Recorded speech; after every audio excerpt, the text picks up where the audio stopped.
Olá pessoal, passando aqui para dar continuidade ao nosso estudo. Estamos estudando aí um pouco sobre escatologia.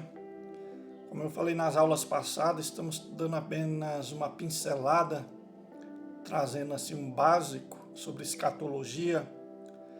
Escatologia é o estudo das coisas futuras, aquilo que é de acontecer, o que está baseado ali no livro do Apocalipse, e também alguns trechos ali no livro do profeta Daniel, que vem nos relatar alguns acontecimentos futuros. E nas aulas passadas a gente viu que o primeiro acontecimento escatológico será o arrebatamento da igreja, e no mesmo instante do arrebatamento da igreja a gente viu a primeira ressurreição, a ressurreição dos salvos, aqueles que já partiram com Cristo para a eternidade. A gente viu que quando Jesus vier novamente pela segunda vez a esta terra, para arrebatar a sua igreja, para buscar o seu povo, aqueles que já morreram em Cristo, aqueles que já partiram para a eternidade salvos, esses ressuscitarão primeiro, terão seus corpos transformados, não importa quantos anos já tem que eles morreram, se ainda resta ao menos o pó dos ossos, mas serão restaurados, não importa a condição que estejam, não importa como morreram, os seus corpos serão restaurados, transformados, e a sua alma, que está no paraíso, retornará ao seu corpo, em um corpo perfeito igual ao de Cristo, e nos ares, junto com Jesus e os seus anjos, eles estarão ali para receber os cristãos, os salvos que ainda se encontram vivos na terra, aguardando o arrebatamento, aguardando o soar da última trombeta, para que sejam retirados desta terra e levados ao paraíso, ao céu, ao seio de Abraão, um lugar de promessa, um lugar onde Deus tem preparado para os seus. Aqui em 1 Tessalonicenses capítulo 3, o versículo 13 diz: para confirmar os vossos corações, para que sejais irrepreensíveis em santidade diante de nosso Deus e Pai, na vinda de nosso Senhor Jesus Cristo, com todos os seus santos. Aqui quando fala na vinda do Senhor Jesus Cristo com todos os seus santos, aqui fala dos salvos, dos cristãos, tanto aqueles que já morreram, que já partiram com Cristo para a eternidade, quanto aqueles que estão vivos, ou seja, que no momento do arrebatamento da igreja haverá a união de todos os salvos, de todos os cristãos de todas as épocas. Os cristãos da época do período do Antigo Testamento, quanto os cristãos do período agora do Novo Testamento, do período da graça. Tanto aqueles que partiram salvo no período da lei, quanto aqueles que partiram salvos agora no período da graça, vão se unir novamente todos no momento do arrebatamento da igreja, que é o primeiro evento escatológico. Ficou de eu estar trazendo um pouco, uma pincelada hoje, sobre o estado intermediário dos mortos. O que é o estado intermediário? É a condição ao qual aqueles que já morreram, seja com Cristo ou aqueles que morreram sem Cristo. É o estado que está a alma daqueles que partiram salvos, quanto o estado da alma daqueles que partiram sem salvação, sem Cristo. Então, o estado intermediário dos mortos é a condição que hoje se encontra a alma daqueles que já partiram através da morte física, através da morte deste corpo, desta matéria, aqueles que já fazem parte da eternidade, aqueles que já se encontram na eternidade. Então, a gente vê que tanto aqueles que partiram salvos, que partiram com Cristo, e aqueles que partiram sem salvação para a eternidade, a sua alma está em um ambiente. E é isso que nós vamos meditar agora, baseado na palavra de Deus. Por que da necessidade da ressurreição? Em 1 Coríntios, capítulo 15, o versículo 50 diz assim: E agora digo isso, irmãos, que a carne e o sangue não podem herdar o reino de Deus, nem a corrupção herdar a incorrupção. Por isso, da necessidade da nossa alma se desprender desse corpo que é contaminado pelo pecado, para que nós possamos, no dia do arrebatamento, no dia da primeira ressurreição, receber um novo corpo, um corpo transformado, um corpo santo e perfeito para poder herdar o céu. Não entra no céu pecado, não entra no céu iniquidade. Por isso que esse corpo atual que nós temos precisa passar ou pela morte física, antes do arrebatamento, para aqueles que partirem, para que no arrebatamento venha passar pela primeira ressurreição e receber um novo corpo, um corpo transformado. Mas aqueles que estiverem vivos também vão ter o seu corpo transformado, ou seja, esse corpo atual que nós temos, ele não pode herdar o céu. Ele não tem condições de entrar no céu, porque o céu é perfeito, é santo. Então, o nosso corpo também, aqueles que estiverem vivos no dia do arrebatamento, ele vai ser transformado, vai passar por uma transformação total. Versículo 51, 1 Coríntios 15, versículo 51. Eis, aqui vos digo um mistério. Na verdade, nem todos dormiremos, ou seja, nem todos morreremos, mas todos seremos transformados. Todos serão transformados. Aqueles que morreram em Cristo vão passar pela transformação na ressurreição, e aqueles que estão vivos vão passar pela transformação para subirem no arrebatamento. Versículo 52, no momento, no abrir e fechar de olhos, ante a última trombeta, porque a trombeta soará, e os mortos ressuscitarão primeiro, incorruptíveis, e nós seremos transformados. Foi o que eu falei da transformação do corpo daqueles que morreram e daqueles que estão vivos. Versículo 53, porque convém que isto que é corruptível se revista da incorruptibilidade, e que isto que é mortal se revista da imortalidade. Então, os que partiram salvos vão passar pela primeira ressurreição, a ressurreição dos salvos, para ter um novo corpo. E aqueles que estiverem vivos terão seu corpo transformados para subir no arrebatamento. Agora, falando sobre o estado intermediário, a gente entende-se o quê? Que aqueles que partiram com Cristo, a Bíblia fala que a sua alma se encontra no paraíso. O paraíso ainda não é o céu. O paraíso é o lugar de descanso, é o lugar de repouso e é uma antessala para o céu, aonde aqueles que partiram salvos, aqueles que partiram com seu nome escrito no livro da vida, aqueles que entregaram a sua vida a Cristo Jesus, ao partirem desta vida terrena para a eternidade, a sua alma se encontra no paraíso, que é um lugar bom, é um lugar de descanso, é um lugar de repouso, mas ainda não é o céu. A entrada no céu só acontecerá no dia do arrebatamento, após as bodas do Cordeiro, onde todos os cristãos de todas as épocas se reunirão e todos juntos entrarão no céu para participar das bodas do Cordeiro. Então a gente vai estar meditando aqui no texto para nos dar mais uma base bíblica do que a gente está estudando. Veja o que diz 2 Coríntios capítulo 5, do versículo 1 até o versículo de número 4. Diz assim: porque sabemos que, se a nossa casa terrestre deste tabernáculo se desfizer, ou seja, o nosso corpo físico, temos de Deus um edifício, uma casa não feita por mãos, mas eterna no céu. Quando aqui fala do templo, fala do nosso corpo. O nosso corpo físico, ele é um templo, ele é uma morada, a nossa alma habita aqui.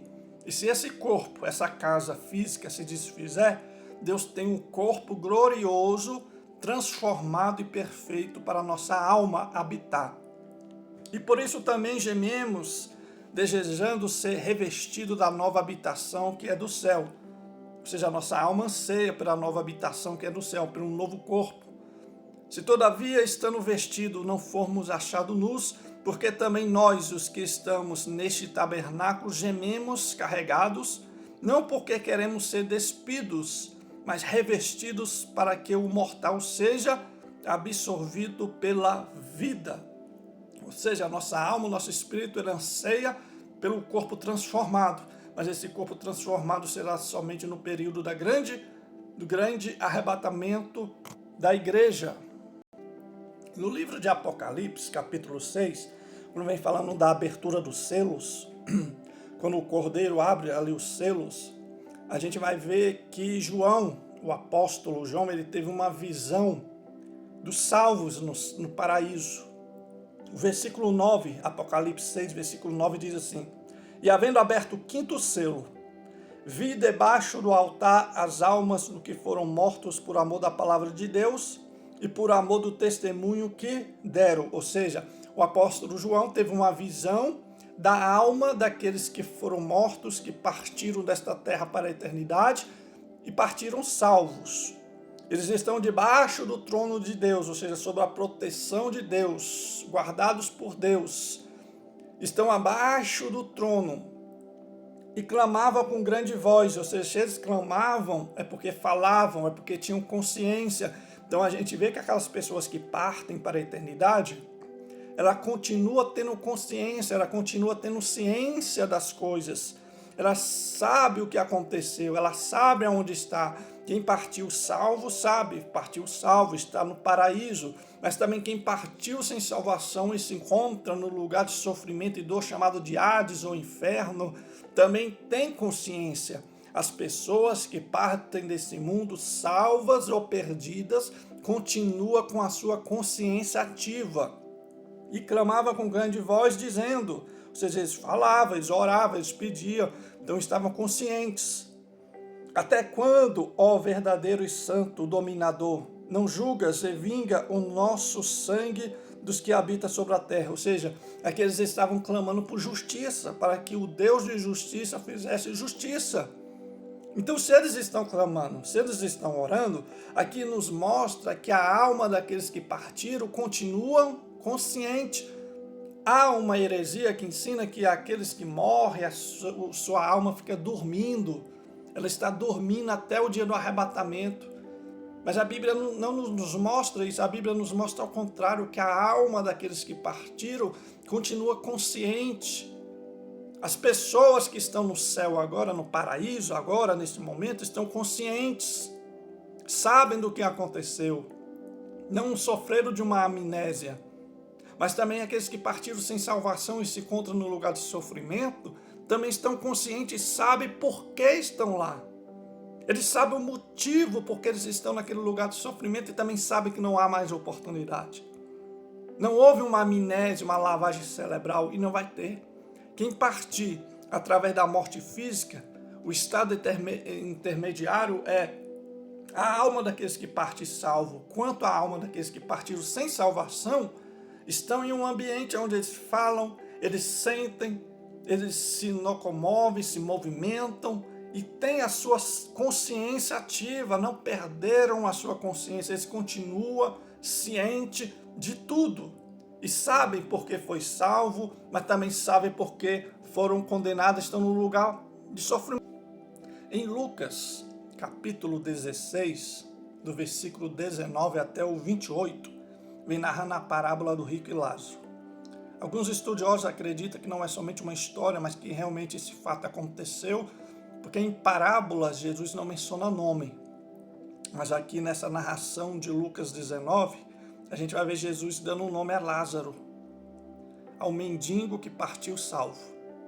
Baseado nesse texto, a gente vai ver que há consciência daqueles que partem salvos e daqueles que partem sem salvação.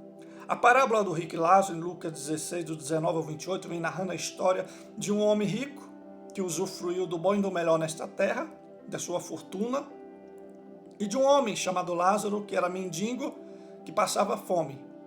A Bíblia relata que esses dois homens, tanto o rico como o mendigo Lázaro, morreram. Versículo 22 diz assim: E aconteceu que o mendigo morreu e foi levado pelos anjos para o seio de Abraão. Ou seja, o mendigo Lázaro morre e a sua alma é levada pelos próprios anjos de Deus ao seio de Abraão.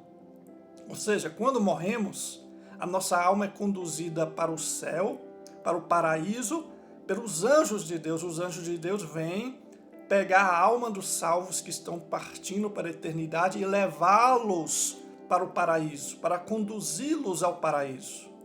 Assim também como que a alma daqueles que morrem sem salvação, os anjos perdidos, os anjos caídos, que chamamos hoje de demônios, vêm pegar a sua alma e conduzi-las ao inferno, ao lugar de sofrimento. Então, quem morre salvo, os anjos de Deus vêm conduzir suas almas ao paraíso. Quem morre perdido, os demônios vêm conduzir a sua alma ao inferno. E aconteceu que o mendigo morreu e foi levado pelos anjos para o seio de Abraão. Seio de Abraão é o nome dado ao paraíso, lugar de gozo, que ainda não é o céu, é um lugar bom, mas é uma antessala do céu, onde estão aguardando o dia do arrebatamento, o dia da primeira ressurreição. Morreu também o rico e foi sepultado, ou seja, o rico também morre. E no inferno, ergueu os olhos, estando em tormento, e viu ao longe Abraão e Lázaro no seu seio. Quem abriu os olhos no inferno e viu Abraão e Lázaro? Um homem rico, que viveu em pecado, em ganância, morreu em pecado, e a sua alma foi conduzida pelos espíritos malignos para o inferno. Lá no inferno, em consciência, ele abre os seus olhos e vê Lázaro, o mendigo que ele desprezou, no seio de Abraão, no lugar de descanso, no lugar de repouso. Ele viu Abraão e viu Lázaro, no lugar bom. E ele desejava ir para lá. Então a gente vê que há um diálogo. E no inferno ergueu os olhos, estando em tormento. Quem está em tormento? Quem tem vida, quem tem consciência. Uma pessoa que tem consciência, ela sente dor. Uma pessoa que está dormindo, inconsciente, ela não vai ter tormento, ela não vai ter dor. Então, se ele está em tormento, é porque ele está ativo, a sua alma está ativa, está em consciência. Então, ele não está adormecido. E em tormentos, ele viu ao longe Abraão e Lázaro no seu seio, ou seja, no paraíso. E clamando, disse: Pai Abraão, tem misericórdia de mim. Ou seja, ele começa a clamar por misericórdia. Só vai clamar, só vai orar, só vai pedir, só vai falar quem está consciente. Então este homem estava no inferno em sofrimento, consciente. E ele clamando disse: Pai Abraão, tem misericórdia de mim, manda Lázaro que molhe na água a ponta do seu dedo e me refresque a língua, porque estou atormentado nestas chamas. O homem estava atormentado e clamando, pedindo, orando por ajuda, por socorro. Por quê? Porque a sua alma estava consciente. Então essa heresia que ensina que quem morre está inconsciente, não está vendo nada, não está sentindo nada, é mentira. Abraão começa a conversar com esse homem. Então Abraão também estava consciente, ciente de tudo. E disse, porém, Abraão: Filho, lembra-te de que recebeste os teus bens em tua vida, e Lázaro somente males. Agora este é consolado e tu atormentado. Lázaro sofreu, você viveu do bom e do melhor. Agora Lázaro está desfrutando do gozo, do descanso, do repouso, do paraíso. Agora você, como viveu em pecado e morreu em pecado, está desfrutando o quê? Sofrimento e dor. Então, se lá Abraão está conversando com o homem rico que está em tormento, há um diálogo. E só conversa quem está acordado. Só conversa quem está ativo. Só conversa quem tem consciência. Quem está adormecido não conversa. Então há aqui um diálogo do Abraão com o homem rico. Abraão no paraíso, com Lázaro, e um homem rico em tormentos nas chamas do inferno. E além disso está posto um grande abismo entre nós e vós, de sorte que os que quiserem passar daqui para vós não poderiam, nem tampouco os que estão de lá passar para cá. Ou seja, quem está no céu não sai mais. E quem é que vai querer sair do céu? E quem está no paraíso também não tem mais saída. Chegou lá, condenado, acabou. Não há mais oportunidades. Quem está no céu permanecerá no céu.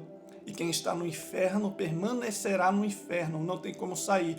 Quebrando também essa heresia que é ensinada do purgatório, que você vai lá, passa um período no purgatório pagando pelos seus pecados, depois retorna, tem uma nova oportunidade e vai para o céu, porque você já purgou os seus pecados nas chamas do inferno. Então não existe isso.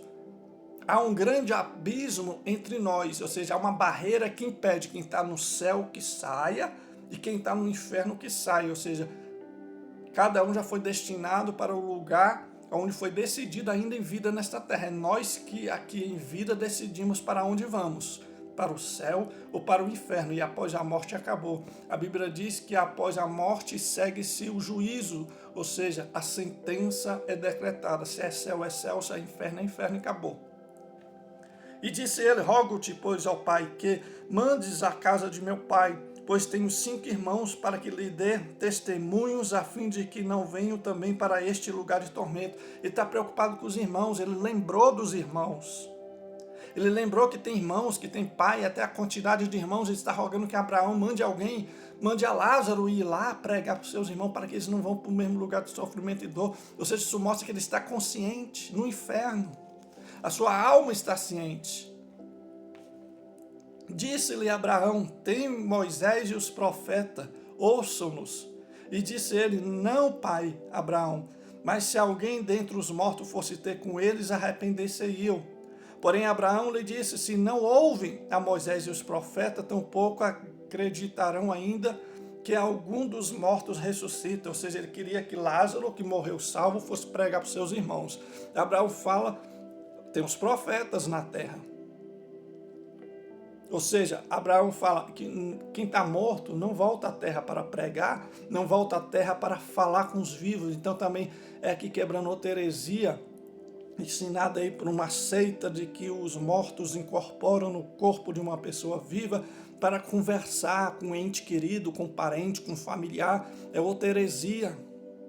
Outra heresia. Quem morreu não volta a esta terra para falar com ninguém. Então a gente vê que o estado intermediário, o estado, a condição que está a alma daqueles que partiram, quem partiu salvo está no paraíso, ainda não é o céu, é um lugar bom. Só vão entrar no céu no dia do arrebatamento, que todos juntos vão entrar juntos no céu para a boda do Cordeiro. Mas neste momento quem partiu salvo está no paraíso, que fica abaixo do céu. Alguns estudiosos acreditam que esse paraíso seja o antigo jardim do Éden, que Adão e Eva foram expulsos, Deus pegou esse jardim e subiu abaixo do céu. Alguns ensinam isso, que é o jardim do Éden, que é esse paraíso onde a alma dos salvos estão aguardando o dia do arrebatamento. Pode ser, também pode não ser. Não posso afirmar que a Bíblia não fala. Isso é uma tese de alguns estudiosos. Mas pode ser. E a alma daqueles que partiram sem salvação, neste momento, estão também na antessala do lago de fogo, que a gente vai ver mais na frente, que se chama inferno. É um lugar de sofrimento, é um lugar de dor, mas ainda não é um lugar determinado pela eternidade. Até o próprio inferno, a Bíblia fala que vai ser lançado dentro do lago de fogo, que é pior que o inferno. O lago de fogo será um lugar permanente, que é pior que o inferno, onde o próprio Satanás e os demônios serão lançados lá. Então aqueles que estão no inferno estão sofrendo, sim, mas eles vão sair de lá na segunda ressurreição, onde serão ressuscitados para ser lançados com corpo e alma dentro do lago de fogo. Mas isso a gente vai ver na próxima aula. O estado intermediário dos mortos, a alma dos salvos estão no paraíso, que ainda não é o céu. O céu só no dia do arrebatamento. E a alma daqueles que partiram sem salvação, sem Cristo, estão no inferno, que também não é um lugar permanente. Vão sair do inferno no momento da segunda ressurreição e serão lançados com corpo e alma no lago de fogo, que é um lugar ainda pior do que o inferno. O inferno não é o pior lugar, ainda tem um lugar pior chamado lago de fogo e enxofre. Deixo aqui esta aula e até a próxima aula. Deus abençoe.